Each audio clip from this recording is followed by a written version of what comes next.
Good evening, ladies and gentlemen, brothers and sisters, friends and family. It is a pleasure to welcome you this evening to the Book of Mormon Perspectives Forum, one in which we're reviewing the previous 8 sessions. Some of that review will be truncated because Andrew Bolton is in England and his presentation on the peace symbol is not likely to be more than just briefly summarized. And we have already done the summary on the Community of Christ conference, and so just a couple of comments there, I think. But we do have Todd Compton back with us. We do have Jonathan Neville with us, and I believe we have Evan with us, although I haven't seen that face yet, and I understand she's coming. And then we have the review of the First Nations video that we saw. And so these sessions, as usual, our sessions carry more conversational value than they do academic value, I suspect. So we'll anticipate that will be the case tonight. I normally try to introduce the speakers and welcome you all. Tonight I'm simply going to welcome you all, and we'll work with the speakers as we have opportunity through the session. But I yielded to Deb Luce for the prayer, and so let's join her in that moment of prayer now. And Paul, just a note that Jim Lucas just arrived, so he will perhaps be speaking also. And David has joined us as well. So we've got a good group with us tonight. So if you'll go ahead and bow with me, please. Our Lord and our Creator, we thank you so much once again for this opportunity to share together, to learn together, and to fellowship together with one another. We're thankful for the blessings of this day and each of the experiences that we've had. And we know, Lord, that we are mindful of Paul's cold and would ask that you would continue to bless him with healing as he medicates himself. And we're mindful also of David and his family and ask continued prayers for him and for Matthew, that the doctors will continue to have progress and that your blessing will be upon each of them. We thank you for the gift of marriage that David and Jan have been able to celebrate 61 wonderful years. Such a blessing that we can celebrate with them tonight. Be with us now as we share together. We ask in the name of your Son, Jesus. Amen. Amen. Thank Thanks. you. As I reflect upon the schedule, Jenny Champoux shared with us the Book of Mormon art, and without the pictures of the art to re-examine, then we'll bypass that one. But I think all of you that were here will remember that was a very pleasant presentation to help us see much more of what the Book of Mormon artists have been doing, and the catalog that they're assembling is an awesome representation of modern art in particular, because so much of what they have is being produced in recent decades. And then we have Jonathan Neville and James Lucas reviewing their Urim and Thummim book, and so let's call on them for a summary and review of the key points of that presentation, please. Okay. Well, first, I'm happy to be with you. The sun is setting here, so I might have to keep adjusting the light here a little bit. I have a little PowerPoint that kind of summarizes some of the issues. And how long do we take, Paul? Just about 5 minutes for the kind of the review, and then if people have questions, right? Yeah. Well, you have a little bit of latitude tonight since we've had a couple of people who will not be with us. But good point. Let's stay less than 10, if you would, please. Okay. And Jim will feel free to jump in, I'm sure, at any point.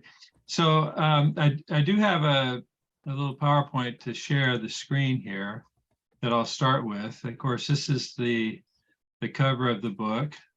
I think you can see it now. And this is a summary of it. I'll just kind of read it in case you can't see it very well. It says, was Joseph Smith an uneducated farm boy who merely read words off a stone, or was he a divinely prepared prophet who translated ancient characters etched into metal plates? And then, drawing on modern translation, scholarship, and technology, The authors propose an innovative model for the translation process, which corroborates and supports what Joseph and Oliver said from the beginning, i.e. that Joseph Smith translated the text along with the Nephite, or using the Nephite interpreters. And so we have several main points. Oh, I'm sorry, did I just change the screen? All right, sorry about that. But I have it going. Okay, can you still see that screen? Yes. Okay.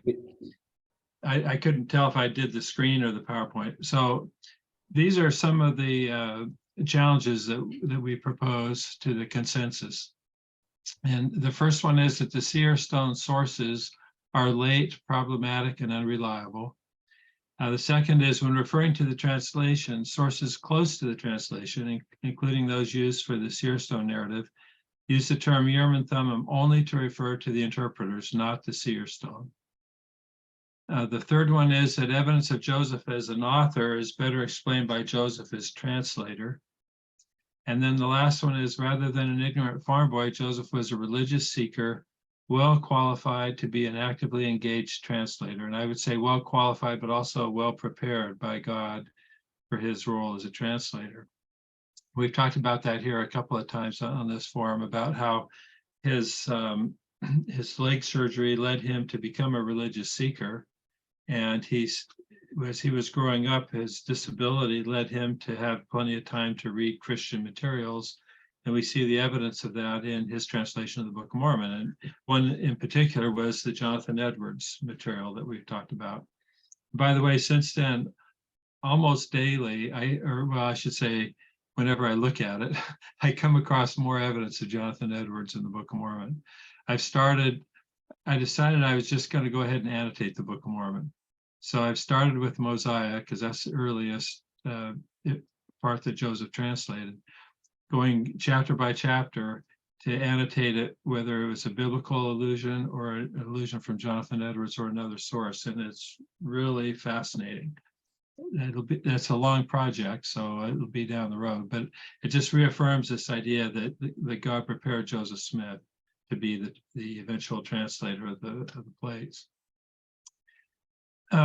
We came across this survey online, and I thought this was interesting because it shows the impact of this idea of the stone on the hat versus the Urim and Thummim.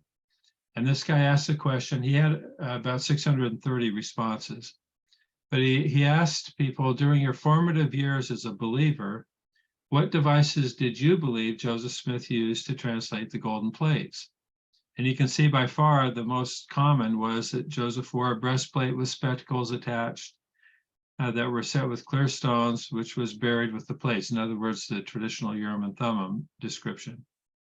About 200 of the responses also said, they don't add up to 633 because people had more than one response. But the next highest category was Joseph stopped using revelatory devices after he grew accustomed to receiving revelation and didn't need them as a crutch anymore. That's another line of thinking.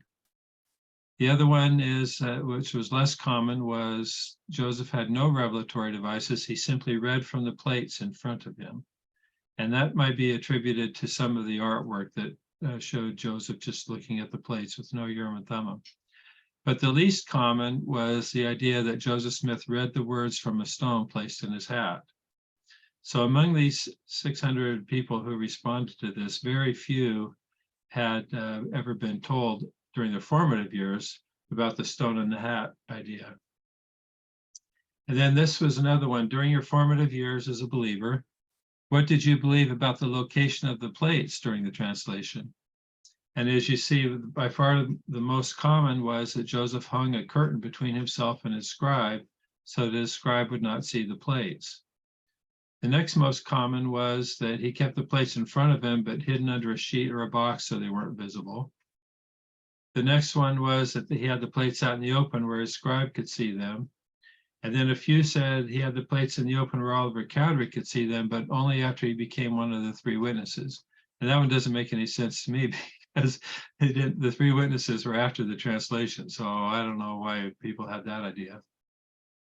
And then about the same number of people who had been told about the stone in the hat said that Joseph left the plates outside the room or hidden somewhere else inside the room. In other words, that he was not consulting the plates.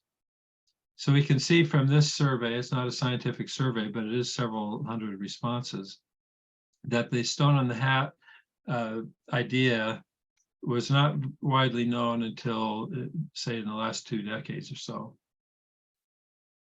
Here's another one. From whom did you first learn about the seer stone's use as a method of translation?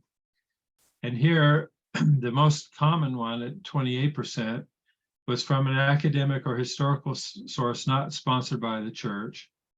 Another is, the next most common is from an episode of South Park. If you remember, I think we talked about that before with that episode of South Park where it showed Joseph Smith looking in the hat to produce the Book of Mormon, which at the time was kind of a sensationalistic thing for many of us, because we thought that was just not a viable historical account. But then the next most common was from a source, an antagonistic source, a critic. So that's where most people learned about the seer stone. One last one. I'm not going to show all of these in the interest of time, but this one says, during your formative years as a believer, how did you interpret the phrase Urim and Thummim? And 78% here said it was a breastplate with attached pair of spectacles set with clear stones, originally used by seers, anciently and so on. The next most common was, at only less than 12%, was a generic term for any revelatory device. And very few said a seer stone. So we can see that from this that there has been a big shift in this. I'm going to skip over some of these. Well, let's look at this one. This one said, what effect, if any, did learning about the seer stones have on your belief in Mormonism or in the restoration? Almost 50% said it was a small piece of many that led to disbelief. And then 10% roughly said it bothered me a little, but prompted me to research more about Mormonism, which led to disbelief, and so on. So you can see it's had a big impact on people's faith. So I can stop that share. So as we discussed in our presentation, Jim and I felt like we wanted to do a deep dive into this whole narrative about the Urim and Thummim versus the stone in the hat to see what was the most plausible historical situation, narrative. We all know that Joseph Smith and Oliver Cowdery were pretty explicit when they said that Joseph translated the plates with the Urim and Thummim that came with the plates. He made it as clear as words can be, actually. But later, after he died, and after Oliver Cowdery died, other people started saying, well, actually, we were witnesses to the translation, and he put a stone in the hat and just read the words. So in the book, we go through and analyze all of those statements and compare them to the first-person accounts from Joseph and Oliver. And we concluded that the stone in the hat account arose probably from a demonstration that Joseph Smith did, because the Lord had told him he could not show the actual Urim and Thummim or the plates to anybody. So in order to explain the process, he did a demonstration, and Zenas Gurley and others talked about that. So that was our conclusion in the book. And we think it's important for people to consider this, whether they accept it or not, our thesis, to at least consider it as a plausible alternative. And that's why Richard Bushman and other historians gave us a plug for the book, because they felt like we'd done some original research and that it was an important part of the discussion to reevaluate the narrative about the translation of the Book of Mormon. And our conclusion was that Joseph and Oliver said it exactly correctly, that Joseph did translate the plates. He used the Urim and Thummim that came with the plates, and all the other narratives have different sources and reasons, agendas behind them. But we reaffirm basically what Joseph and Oliver said. So that was what our book was about. And that was our presentation, I think. Right, Jim? Anything else to add?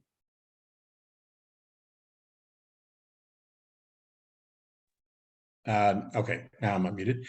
Just briefly to note that that's sort of the first part of the book, but the second part of the book then presents our model of the translation process.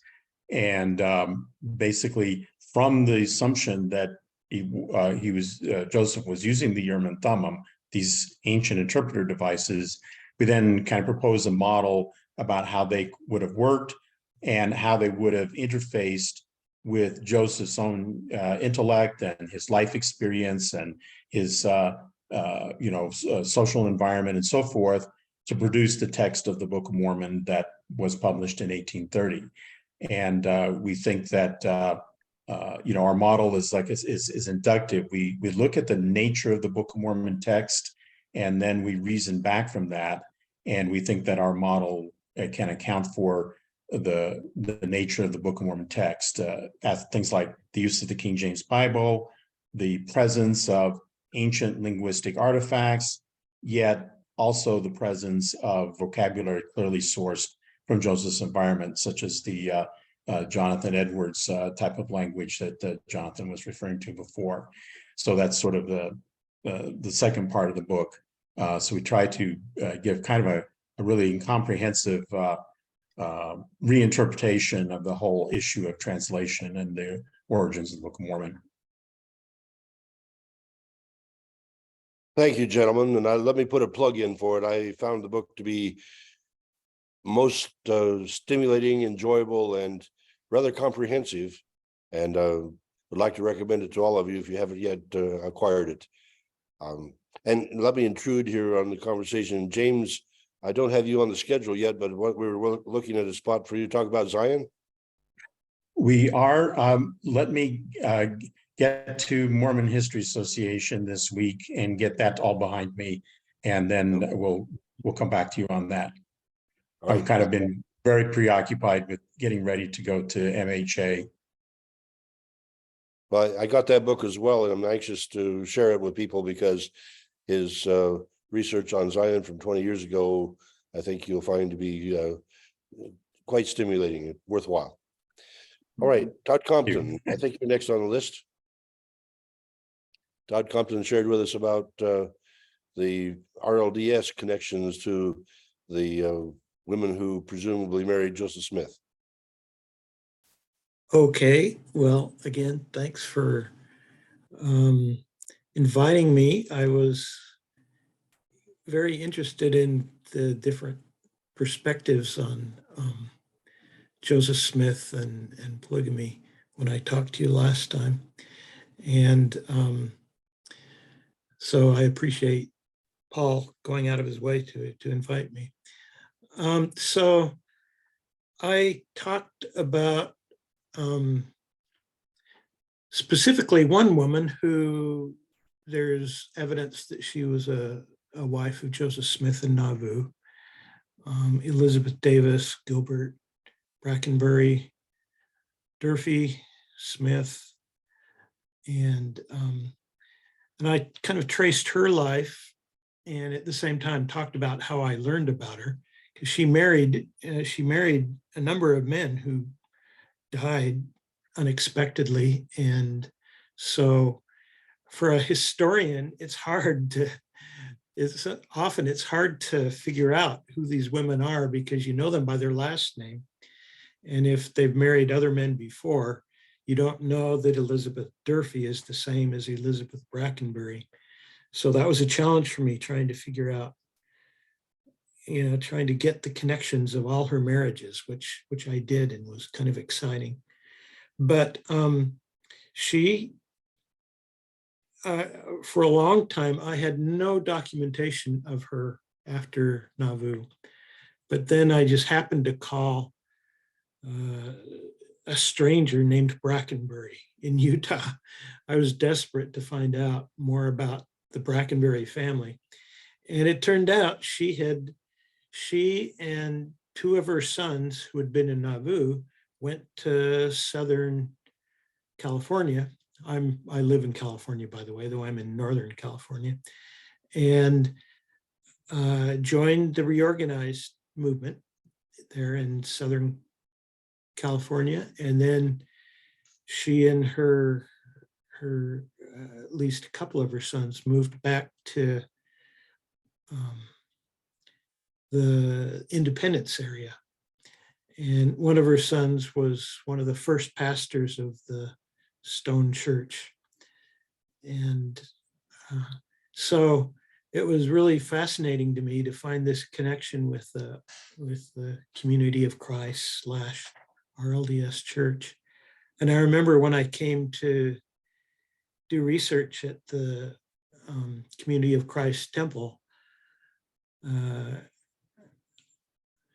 at first they thought I would find nothing at all, but as it turned out, I found a lot of really interesting things about this one woman and her family in Community of Christ Church, and other things relating to a lot of the women I wrote about. I wrote a book called In Sacred Loneliness, The Plural Wives of Joseph Smith.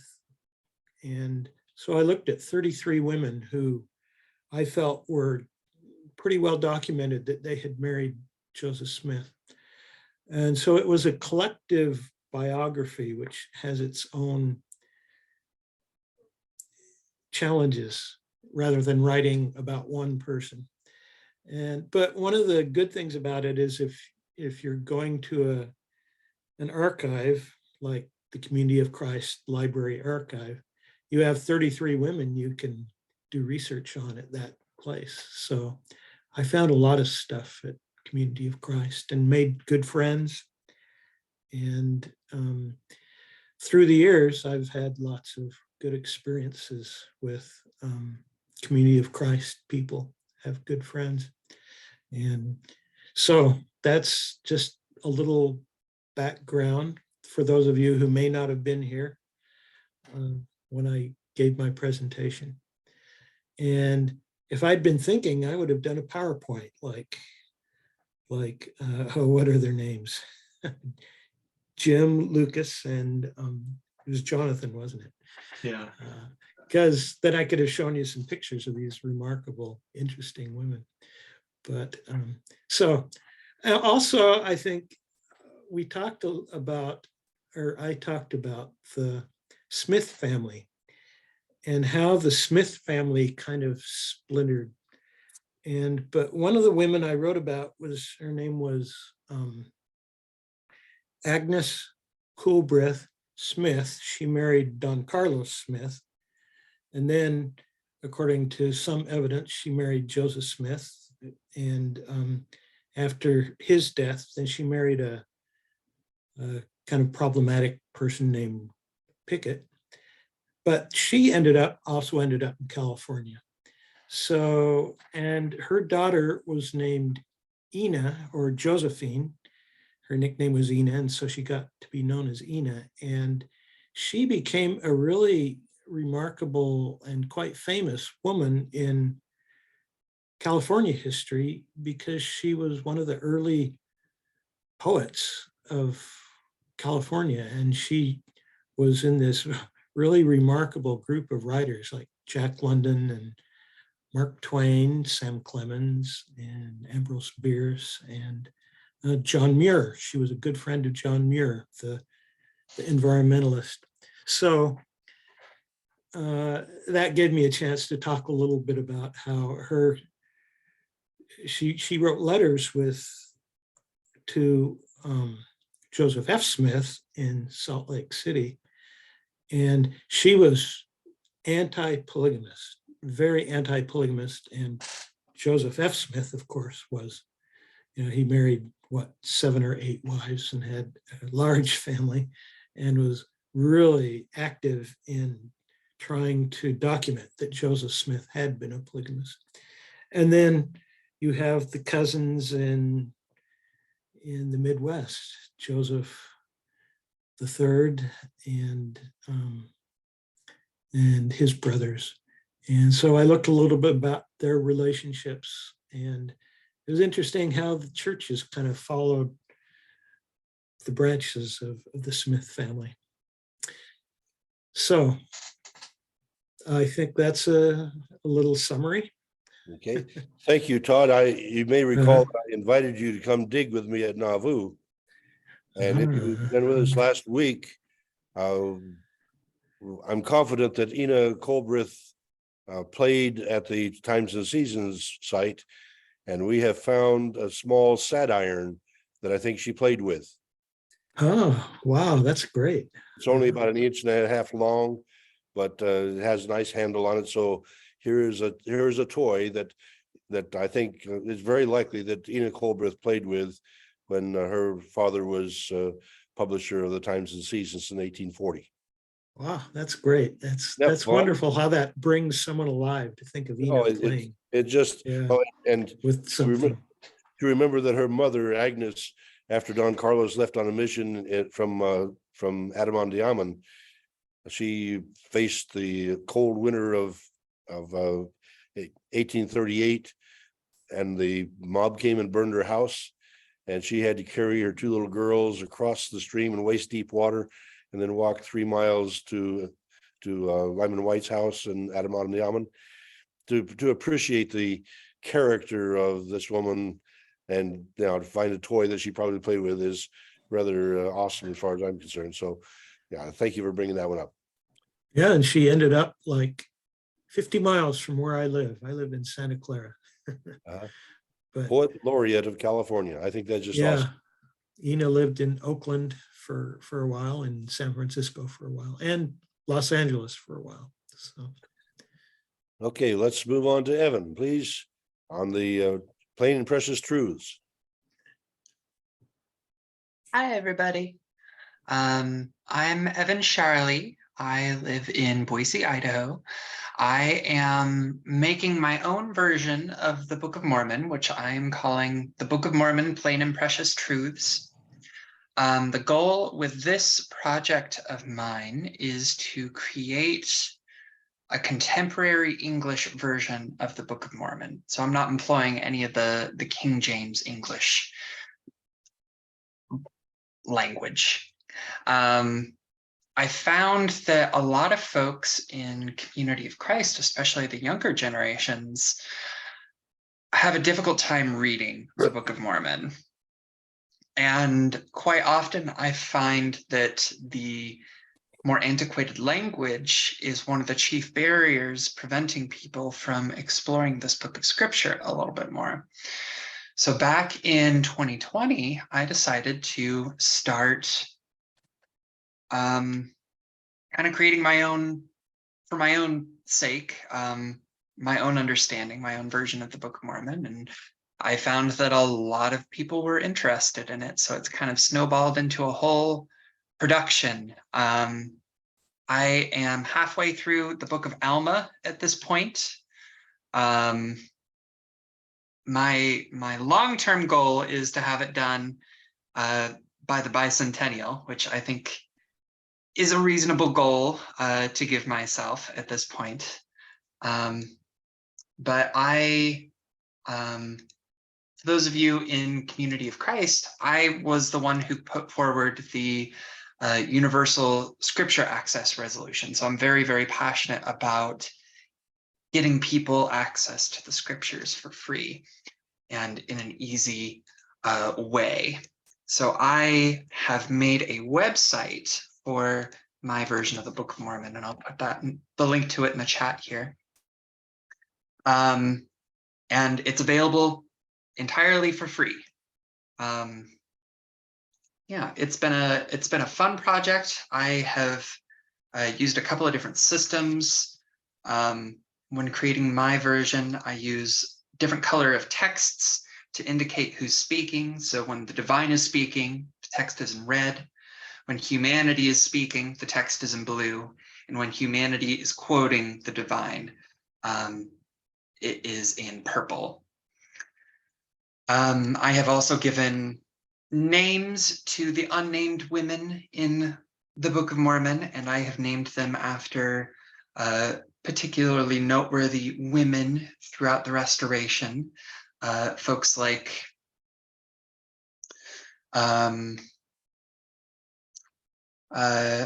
named one of the daughters of Ishmael after Lindsay Hansen Park, one of the daughters of Ishmael after Gail Mengel, who is the first Community of Christ apostle who is a woman. I named the wife of King Lamoni after Marge Troe, who's a noteworthy feminist.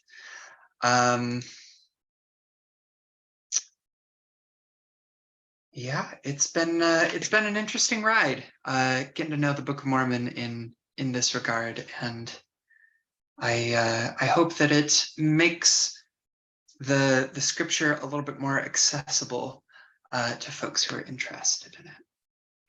That's the long and short of my little presentation. Well, thank you, and I very much have enjoyed and appreciated the perusal I've been able to give the book, and I very much appreciate the approach.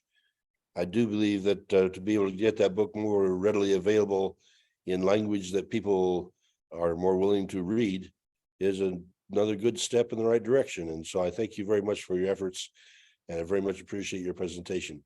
Mhm. I had comments back from your presentation that not only did they learn more about the Book of Mormon, but they also recognize that the Book of Mormon provides the construct by which all kinds of people can identify, and your unique identification that way was beautifully portrayed, and I thank you very much for that. Mhm. All right, to David Reed, and let me check first, since you're here, that means Thomas is doing well, I hope. If you would begin with that report, I'd appreciate it. Okay, yeah, so my youngest son, Matthew, about 4 weeks ago went missing. He was hiking in Glacier National Park, and supposed to be just a day hike, and didn't come back. And so we ended up reporting it. There was a search party, and they found him. He was stranded out there 3.5 days before he was found. He had severe frostbite on his feet, but otherwise, and hypothermia, but otherwise he was well other than that. And he's been at Mayo Clinic. He was first taken to a local Montana hospital and then is at Mayo Clinic, and that's where I am right now in Minnesota. And with the frostbite, what they've done is they've essentially, it takes time to figure out, and they sort of give time to see what lives and what dies, whether they'll be able to save the feet.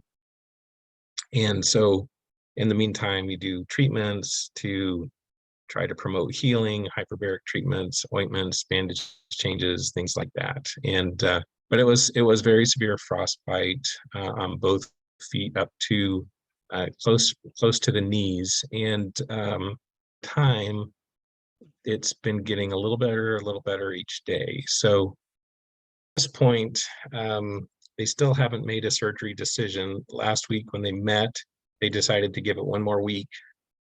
And so at this point, it looks to me like he's definitely good down through his ankles. The question is the feet. The right foot is worse than the left. There's a lot of living tissue in the feet, but the bottoms of the feet are they're black. And what happens is it kind of, it's black, and then it eventually kind of falls, and then as and you have the new flesh underneath. And then the question is whether what's living there, the living tissue there with the feet, is enough to have a functional foot. And what that is, particularly the bottom of the feet, the plantar surface, the bottom of the feet has to be viable, and because you can't just skin graft, the other skin doesn't stand up to the walking and standing on it. So that's where we are still. We still don't know whether he'll be able to keep the feet. We're optimistic. We're hopeful that he will be able to. He'll probably lose toes, or at least most or much of the toes. But the big thing would be if he could keep the feet and be able to walk and stand, and that would be awesome. So we're still waiting for that, and it could be another week or two till we really know. But they'll have a meeting again on Thursday in a few days to make a decision whether they wait longer or whether they make a surgery decision.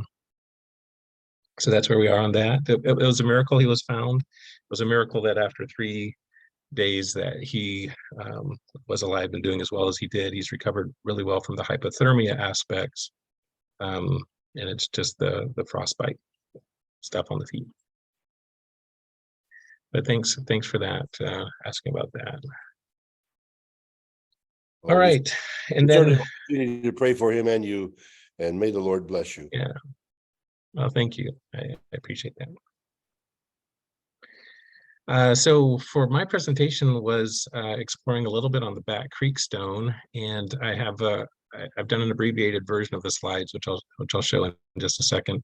But and I think I can keep it 10 minutes would be fine. But the Bat Creek stone, as many of you may know, is a stone that has Hebrew writing on it and was found in a Hopewell mound that dates to the Book of Mormon time frames. And then the question is it authentic or is it forgery? And so let me just go ahead and brief share. I have in this presentation, I feel new points that I think point to authenticity, which I was excited about. So let me share screen here.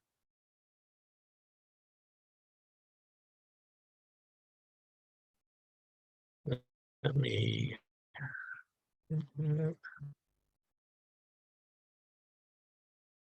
Okay, do you all see that? Yes, we can see it. Okay, great. Okay, so the Bat Creek stone, if it's real, would show the presence of people speaking ancient Hebrew language in the Americas, and particularly in North America. And it does point, if it's Book of Mormon, points to the Heartland model. Question is whether it's authentic or not, or a forgery. And so far, there are a couple of professors who argue that it's forgery, and that's been commonly accepted as the mainstream view. But when we look at their arguments, I think you'll find that they're pretty shallow.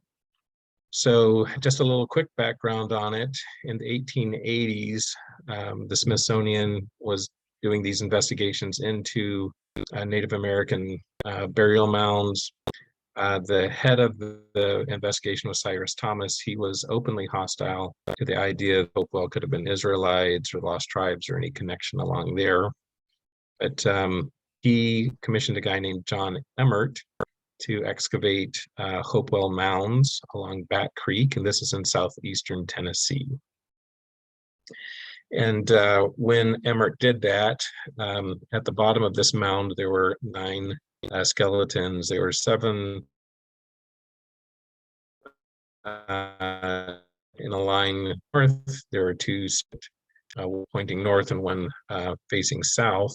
The Bat Creek stone and a few artifacts, a copper bead, bracelets, were found underneath the head of the one that was different and facing south. On its own, Hebrew letters on it, but the person that found it, Emmert, did not recognize that it was Hebrew. He, in fact, his drawing of it draws it the symbols upside down. He sent it to Cyrus Thomas. Thomas also did not recognize that it was Hebrew letters. They both were thinking the writings were upside down. They thought it might be early Cherokee symbols and or letters. And it ended up being displayed in the Smithsonian for 80 years. So it was there in the Smithsonian, found in 1889. It wasn't until 1970 that a different Cyrus, Cyrus Gordon, saw it in the Smithsonian. Cyrus Gordon experience grew. He looked at it, he said, that's Hebrew and it's upside down. Once the Smithsonian recognized that the letters were Hebrew, they removed it, saying it must be a forgery. Okay, so there's a quick picture of the Bat Creek stone, and Hebrew reads from right to left. It technically is not translatable as it is. The first 2 words do not form a known word in Hebrew. If it had 1 more letter, it would mean holy or set apart as holy. But the way we know for sure it's Hebrew is the string referring to God, Yahweh. And so you see in the second word going from right to left, it starts with the Lamed, the L sound. So that's the 2 or 4, and it's a name that includes the word Yahweh in it. I thought it might mean something to the effect of this second word, 2 or 4 of the Judeans, or 2 or 4 Judea. That would be the case if that T looking symbol to your left was a D sound, and then it would be Yahud, 2 or 4 Yahud, which is the name for Judea or Judeans. But that's not what it says. And actually it continues, as you'll see on the far left of the screen, the start of another letter, but it was broken off. So we don't actually know what the translation is. Okay. The 2 professors who have argued that it's a forgery are Mary Quass, Robert Mainfort. They argue that John Emmert, the one who dug it, was the likely forger, and that he copied the inscription on the stone from a Masonic treatise, which had some ancient Hebrew writings in it, which has several similar letters to the Bat Creek Stone. And let's take a quick look at those. This is the Masonic writing, and it's holiness to the Lord. Technically, it's reading from right to left. It's the Kadash, the Q shin sound is means set apart as holy, and then it's 2 or 4 the Lord. But it's we read holiness to the Lord, and it's the bulls, or in the Testament was an inscription that was put on with the forehead of the high priest. Okay, so that's holiness to the Lord. And let's take a look at the 2 writings. So as you'll see, there are similar letters, but there are differences. 2 of the letters that are in the Masonic writing do not appear on the Bat Creek Stone. And the Bat Creek Stone has 3, 1 word dividing mark, the comma-like thing, and then 2 letters that are new and not on the other writing. Right, so let's go back to the professor arguments. They first argue that Emmert was motivated to create a forgery. Their theory of his motivation was that it was to find, make a big find, make money, secure his employment. But none of those arguments fit the facts. In fact, Emmert was working for Cyrus Thomas. Cyrus Thomas was openly hostile to the idea of a connection between the Native Americans and the Hebrews. If Cyrus had known that this was Hebrew writing on it, the likely result would have been that Thomas would have called it a forgery and would have fired Emmert. So the exact opposite of what somebody who wanted to secure employment for the future would do. It was instead it would have risked his employment. Also, there's no indication of any notion of making a big find or a big name, with the Hebrew writing, because Emmert and Thomas, neither of them were ever noted or known to have known that it was Hebrew writing on it. Like I said, there were pictures. The picture Emmert drew of it was upside down. They never thought that it was Hebrew. And so if it had been a forgery, you would think that Emmert would have the idea that, hey, this is Hebrew, this is a bill, maybe make some name or fame or money. None of that happened. So all of the facts are completely inconsistent with the idea of a forgery. The fact that the Smithsonian accepted it as authentic for 80 years and is a good indication of its authenticity, that it was not a forgery. Then also that Emmert copied it from the Masonic treatise, but as I pointed out, the 2 are not the same. The difference is Mainfort and Quass say, well, he was just a sloppy copier, but that doesn't make sense either, but the key determination there is to look at the additions, right? A sloppy copier could maybe drop a couple of the letters, makes sense. But for the 3 additional markings on the Bat Creek Stone that were new and that were not on the Masonic treatise, there's no source or base for that we can point to for where they got those from. And so then the key question is are those things that are new and added to the Back Creek stone, are those authentically Hebrew or plausibly ancient Hebrew? And then that's what I focus in on, and these are the key new points. And I think that the answer is yes.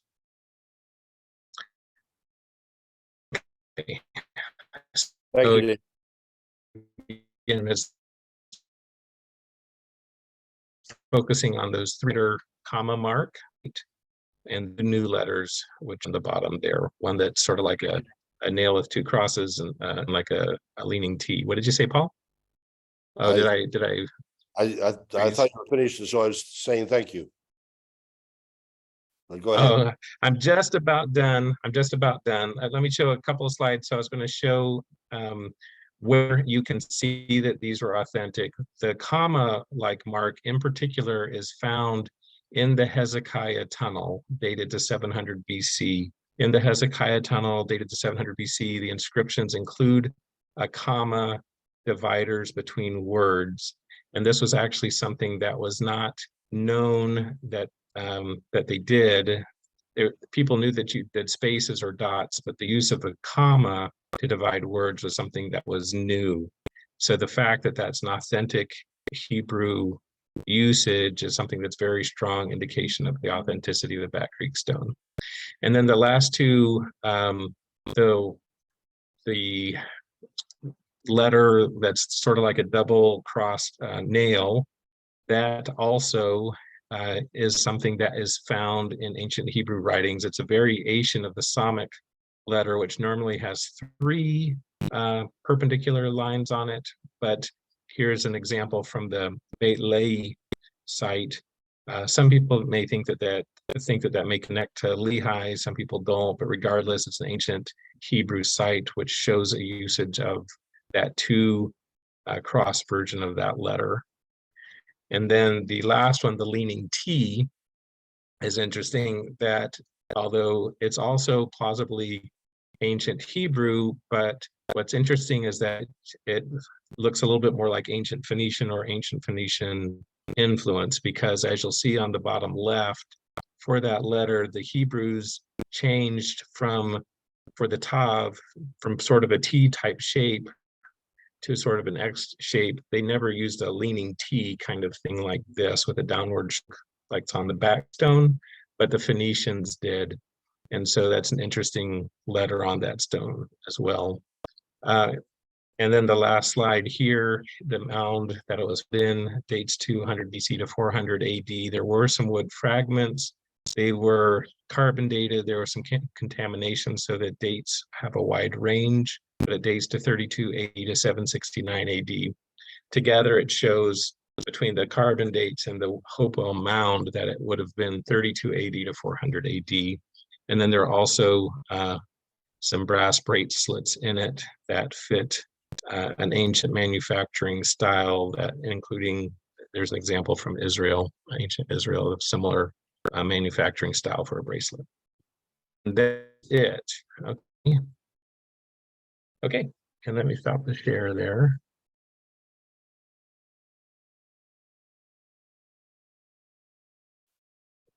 Okay, now then, thank you. I would like to ask you that after we open for questions, at some point, I'd be pleased for you to go back to look at that triple T compared to the double T, the double cross T, because it strikes me that the upper portion of that has a strike through, and there may very well actually be three lines in that one. But Okay. Let me summarize first. Andrew Bolton gave us the presentation on the evolution of the church seal, the peace seal for the Community of Christ. And he gave us 7 illustrations of it that were basically standard. And then dozens of additional artistic derivations of that seal were also presented and considered. And so the focus upon peace as a central theme for the Community of Christ was raised just before the World Conference. And so it remains a matter of debate, the extent to which we are a people of peace and the extent to which we are still struggling with that concept. I then want to also summarize briefly that we had the video presentation because Derek Sansbury was unable to join us for his presentation on his treatment of the campaigners from Joseph Smith's campaign for presidency in 1844. And in his doctoral research, he found 611 people who actually were out campaigning for him. And they were also campaigning for the Book of Mormon and campaigning for the church. But the simple fact that they were campaigning for him as president of the United States speaks of a very strong-willed, very just a very powerful political power that was leaving the Mansion House and going into the whole United States at that time. And so we don't have him rescheduled yet. I'm in hopes to get him soon back, but that book got or that presentation was deferred, and so we had the video on the origins of Americans in this country. That video produced one of the most excellent discussions because we had more people anxious to ask questions and make comments about it. And since we had both Terry Walker and myself as archaeologists to respond, then it provided us a good chance to feel like we were significant. And so that discussion is one that can be remembered and rejoined this evening. But at this stage, I want to terminate those comments and simply open up for questions and answers. And I've already tossed one out there for David to respond to, but if the rest of you would raise your hands and let Deb maintain the queue. She's been so good to cover that for us for the last 2.5 years. I'm so pleased to have the support of Deb and Robert to keep the forum running smoothly, even if I get knocked off the air sometimes. David, you want to go back to that triple T? Sure. Let me go ahead and show that one. Yeah, so as you can see, it is a little different. It's like got two lines across the top. The traditional Psalmic letter has 3, and instead of a third line, it looks like a dot to the right. I don't see a line through it, but that dot is different. The placement of it makes you wonder whether it might be something that is a symbol of for a person or a date or something like that, but I don't know. I was looking at it as a possibility that the upper mark was 2 actual marks, and they just It's like too close together. The two Right. that are really close together, possible. Okay, the floor is open. Go to your I'll stop the share there. Yeah. go to your reactions, please, and raise your hand. And Deb, take over. Okay, thanks, Paul and David. We've got a couple lined up so far. David Clark, go ahead, please, and then Monty.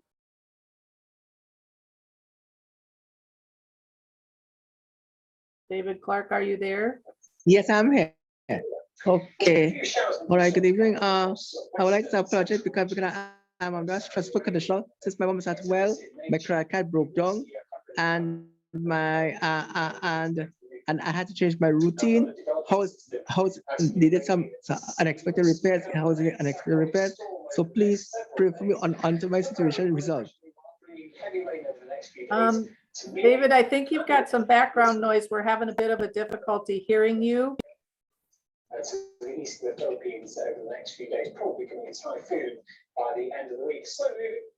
I was saying, please pray, put me on the prayer roll for my temple prayer roll for my mom, Shirley Clark, who is not well at the moment. Secondly, house is under unexpected repairs. 3, my credit card is down. And 4, I had to change my routine because of the circumstances now. Please pray for me, and I hope this thing is over, so I'll step back to my normal life. Okay, thank you for sharing. He's asking for prayers for his mom and for himself. They're having some difficult issues. They did place something in the chat, so if you want to take a look at that, we would be able to do that. Thank you, David. Monty, go ahead, please.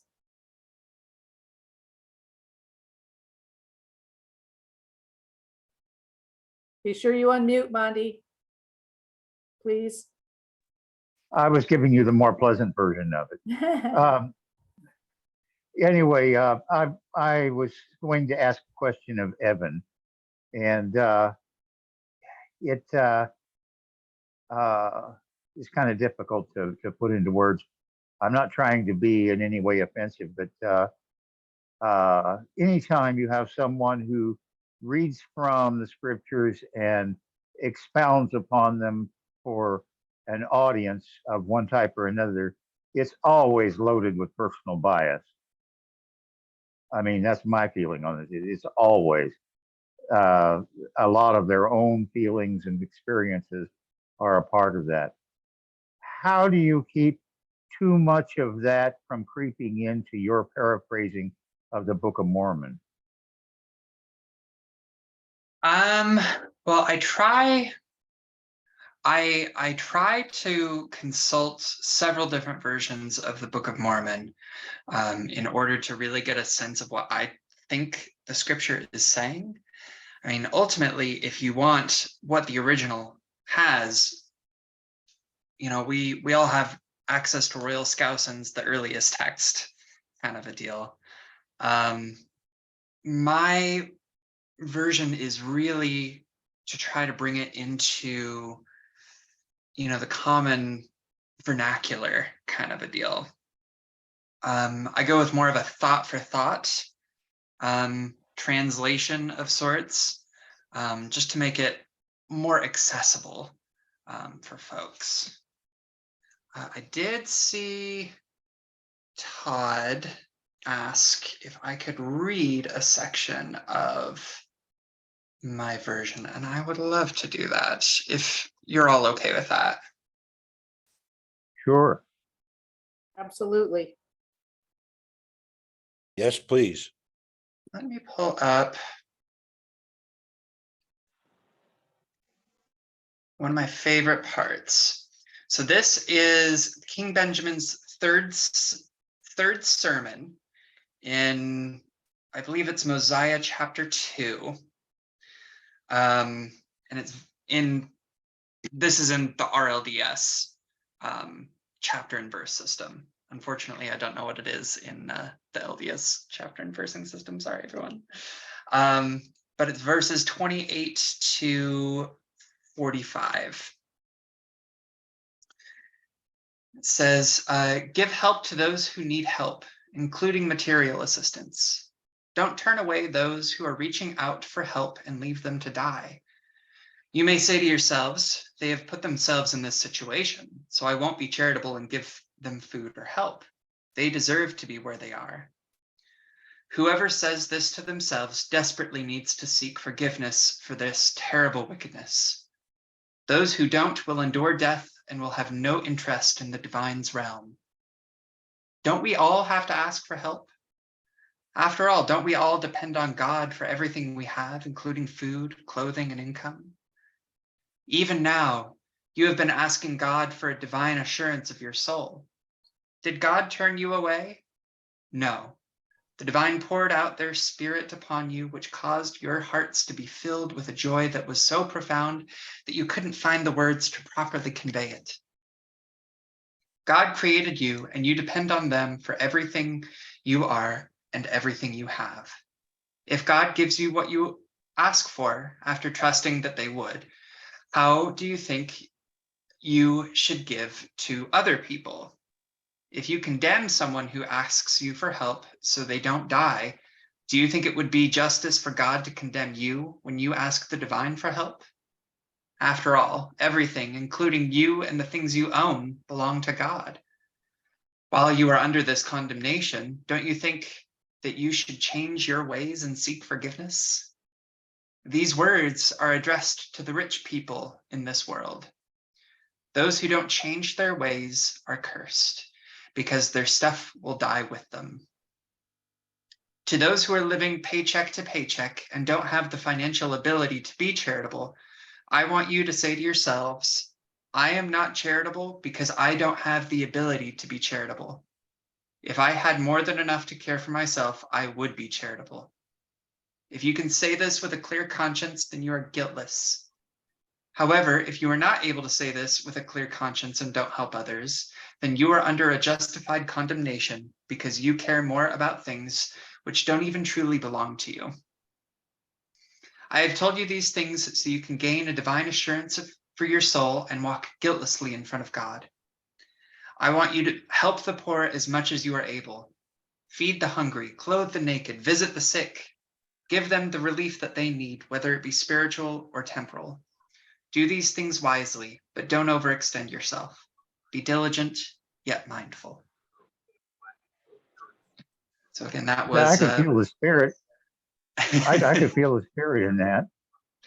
The one thing I wanted to mention, though, was how do you guard against those parts of the scriptures, whether it be the Bible or the Book of Mormon, that make absolutely no earthly sense to you personally?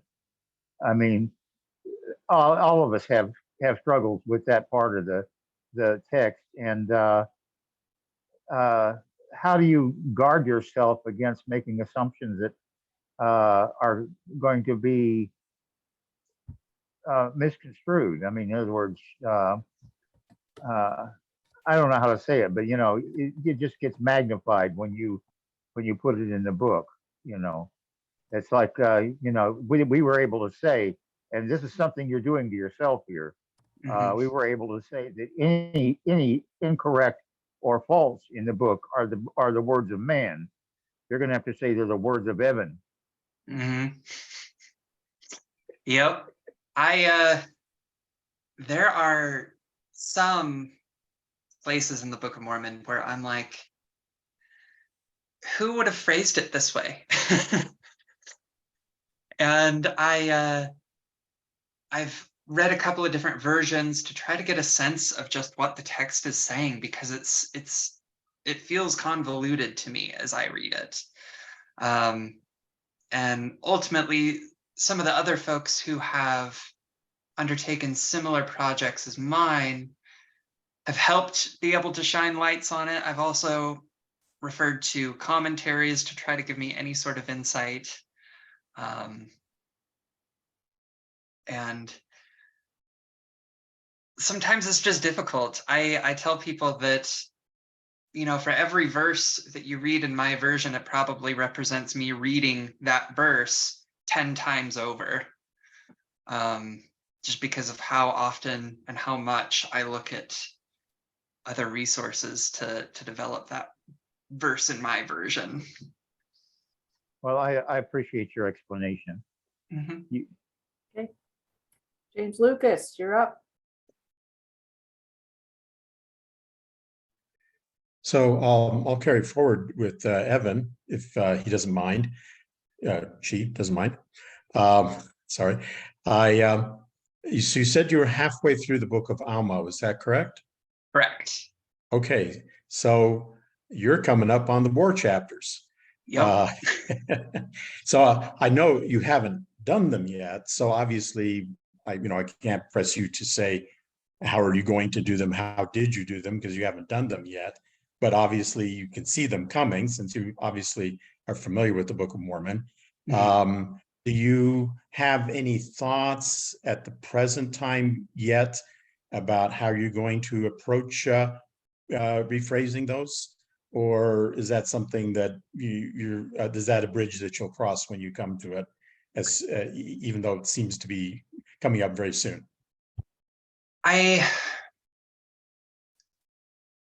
So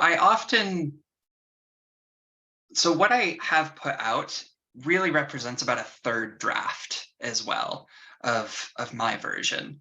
And so sometimes I will be several chapters into a book before I kind of realize, like, it would be way better if I phrased it like this. And so I kind of go back through and revise it to kind of pick it up that way.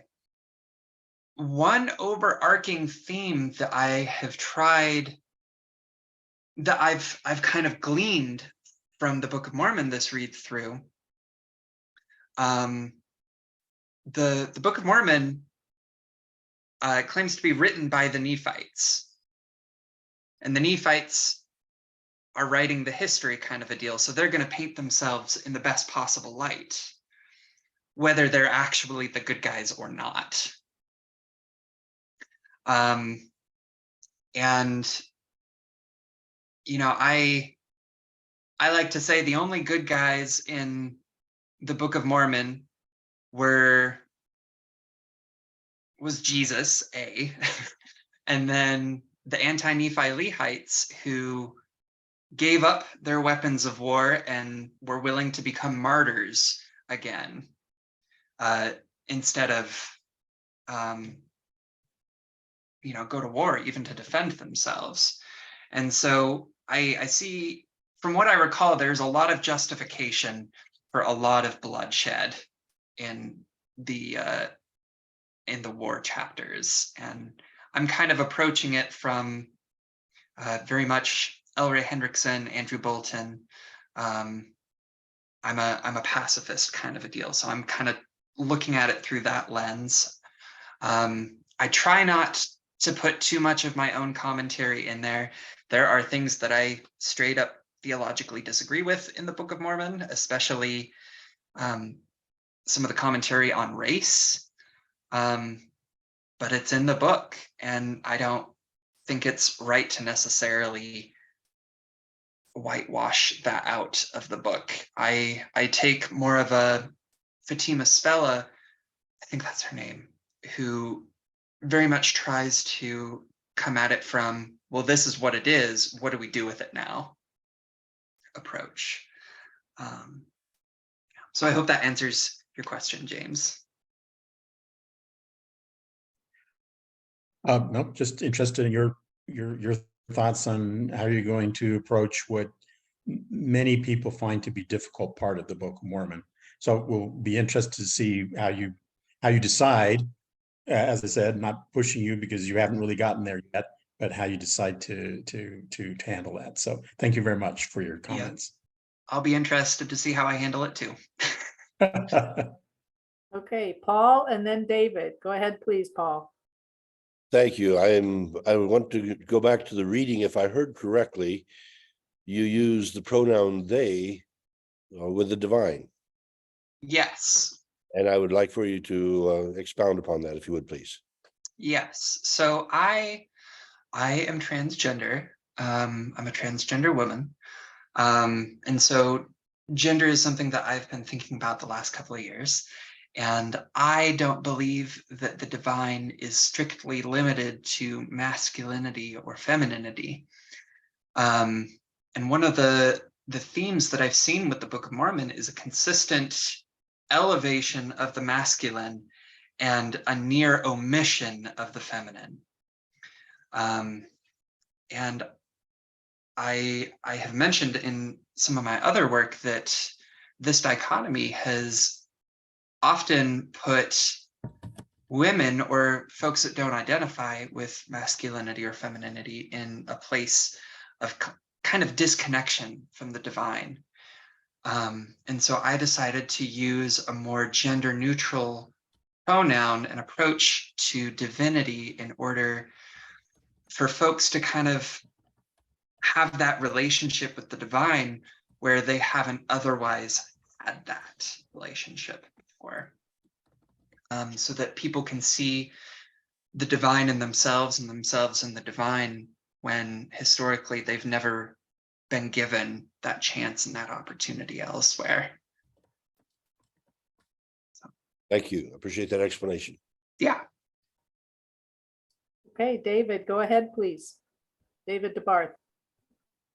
Thank you. Still keeping Evan on the hot seat here a little bit. Evan, what did you do with the sections of Isaiah? I left a note that said, go read Isaiah. I just decided with those chapters that anything that I came up with would be inferior to what any of the hundreds of Isaiah scholars have produced over the last 2,000 to 3,000 years. And I'm just some girl in Boise, Idaho who likes the Book of Mormon.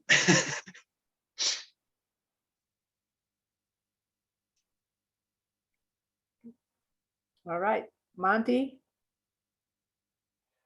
Yes, Evan, can you hear me? Am I on the line? You're Yes, on. you are. Okay.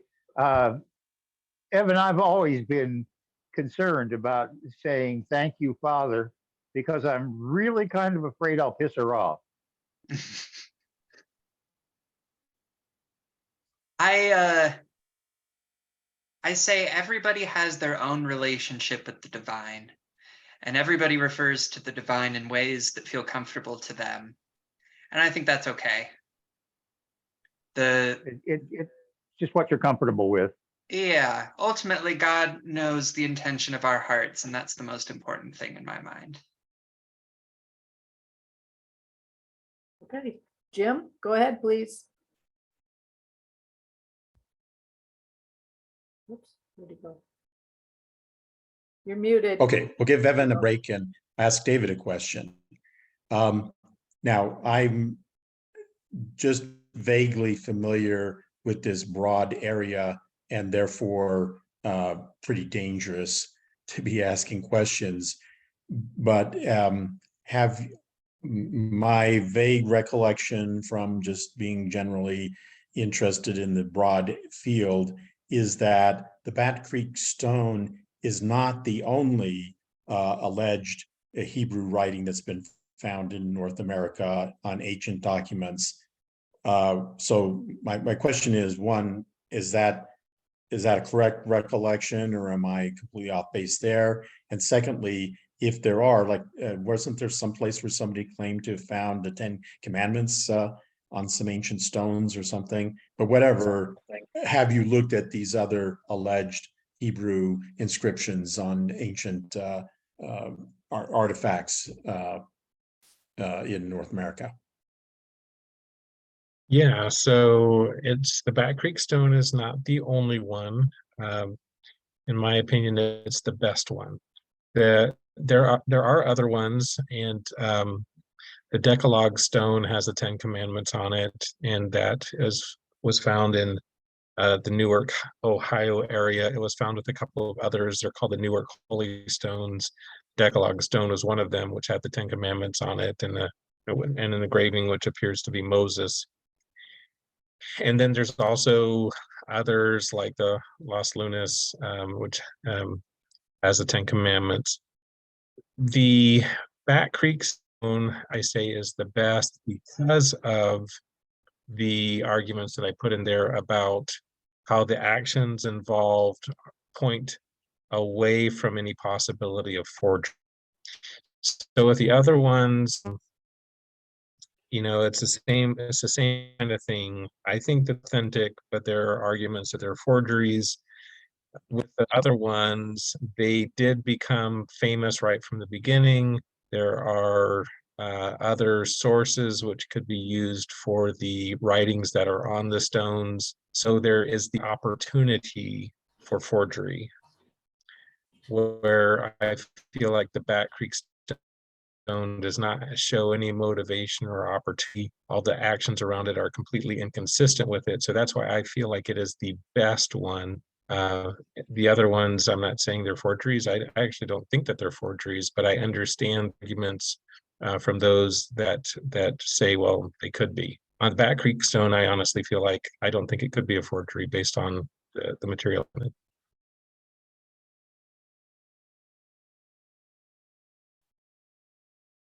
Okay, Okay, thank you. go ahead, Paul. A question for Todd Compton.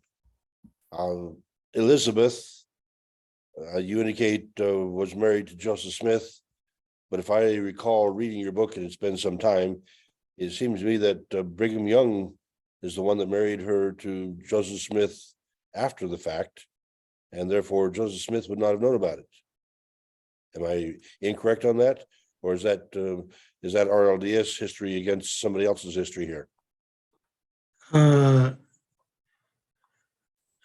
I mean, I don't have the book right here to check what my source was, but it was all of these women. I found evidence that they married Joseph Smith while he was alive.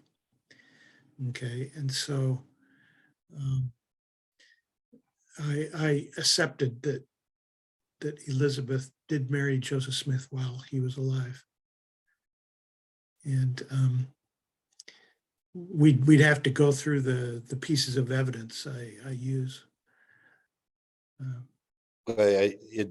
We have. I don't remember Brigham Young being involved. Okay, I might be associating him with the wrong person here, and because again, I don't have the book in front of me either, and it's been some time since I read it.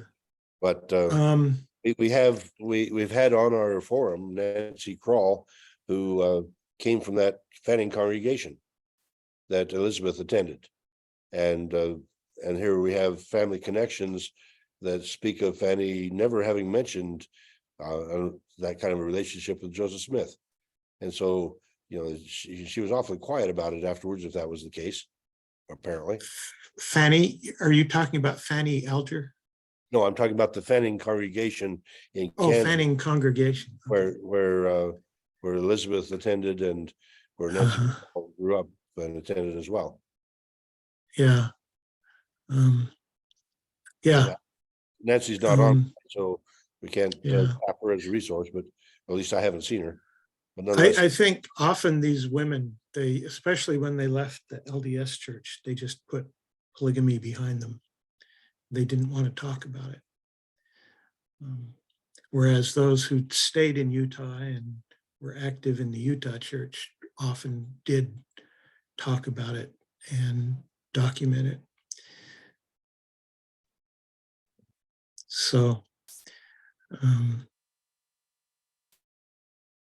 I'm interested because you also got into the Joseph Smith III and Alexander and David going to Utah, and then that was followed by the LDS leadership going back to collect the affidavits. It would appear to me that if a woman has been interviewed by one of the RLDS ministers, and then the minister from her own church comes and asks for an affidavit to say what they're really supposed to say, that they're likely to say what they're supposed to say. Yeah, I mean, you can look at it that way. That's, you know, and we don't just have affidavits. We have reminiscences, and we have some contemporary evidence also that we accept. But those, and in those, you know, those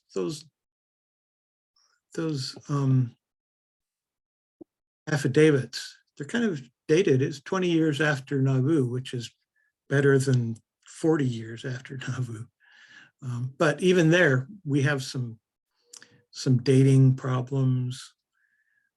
It's not absolute evidence, but I found out as a historian that it's rare when you get absolutely perfect evidence. You often have to balance pieces of evidence against each other. And while I may disagree with your conclusions, I very much appreciate the mountain of research that you compiled in that book. It is a most commendable task that you've taken on, and I think it was well accomplished. Oh, thank you. As I've indicated to you, I'm highly suspicious. Well, thank you for inviting me when you're somewhat suspicious. So it's been great for me to get to know you all a little bit better. Well, and thank you for the nice comments about your relationship with our historians. I think you were talking about Ron Romig and maybe others of our archivists. But yeah, Mark Scherer, yeah. Mark is currently reading and preparing a statement to go on my book about the Hans Mill Hamlet, and so we share a fondness there. Great. Thank you. You're welcome. Thank you.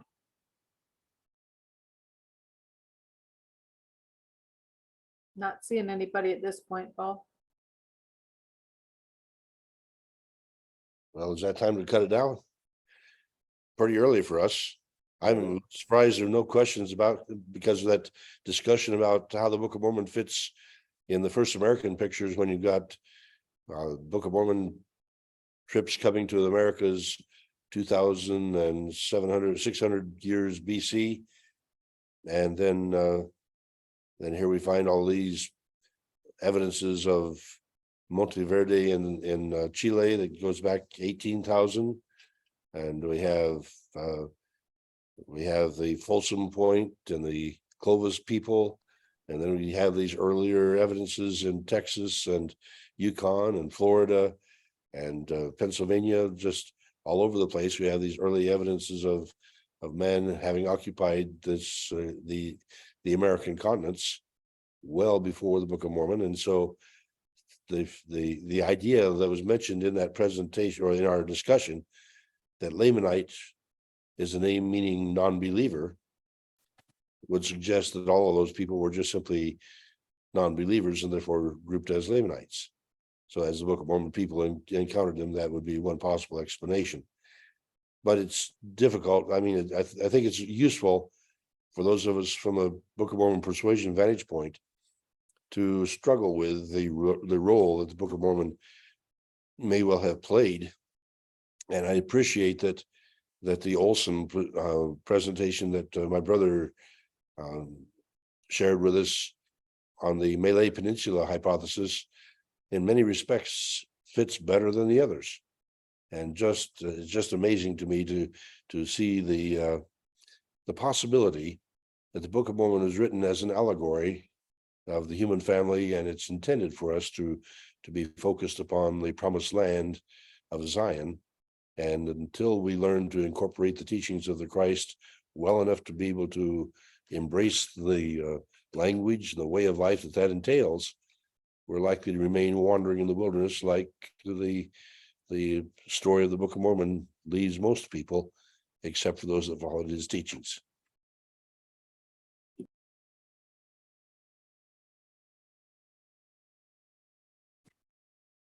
David, DeBarthe, go ahead, please. I find it intriguing, even the way Paul said some of that I don't have a better word, but we have a strong tendency to be egocentric. And so we see the Book of Mormon as an American document. Why? Could it not have been someplace else? Does it have to be America? Or is that a problem with our egocentricity? And so I'm a little inclined that way to say that to prove the Book of Mormon it was in America doesn't prove very much about the Book of Mormon, because it's the message that's important. But Paul mentioned Olson's Malay hypothesis, and Olson points out that in 400 AD, which was a very significant date in the Book of Mormon, in 400 AD, the Malay people settled the area of Madagascar, islands off the east coast of Africa. And they named the capital city of that area is named Moroni. And the ocean currents from there during the monsoon period would take a ship around the coast of Africa. And instead of going up the east coast of Africa, the currents would take them to the Americas. If you get up into the Caribbean, catch the Gulf Stream, you'd go right up to New York, and it would be very simple then to get to Hill Cumorah. And so to say that Moroni carried the books of Mormon from the Malay Peninsula to to the Hill Cumorah makes as much sense logically, even though it's very speculative. And if you want to keep speculating, you got a burial where one of the persons is buried separate from the others, facing another direction. Okay, you got a skeleton for Moroni. Now, talk about speculation, but still, I really am concerned that we get so egocentric about where the Book of Mormon is that we miss the message. Thank you. Thanks, David. David, if you would please, how would you summarize that message? Which David?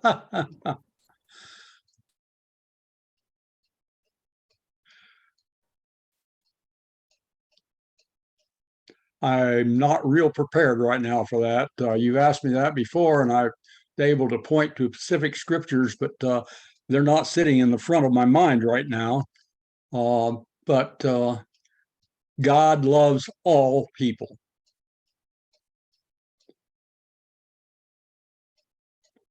And I'll leave it at that.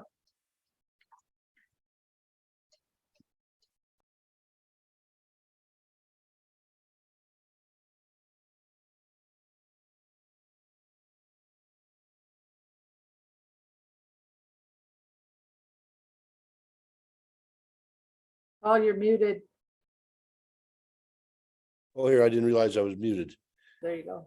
I think the reference, David, is chapter 5 of Helaman and about verse 71 that says the message of Christ is to everyone.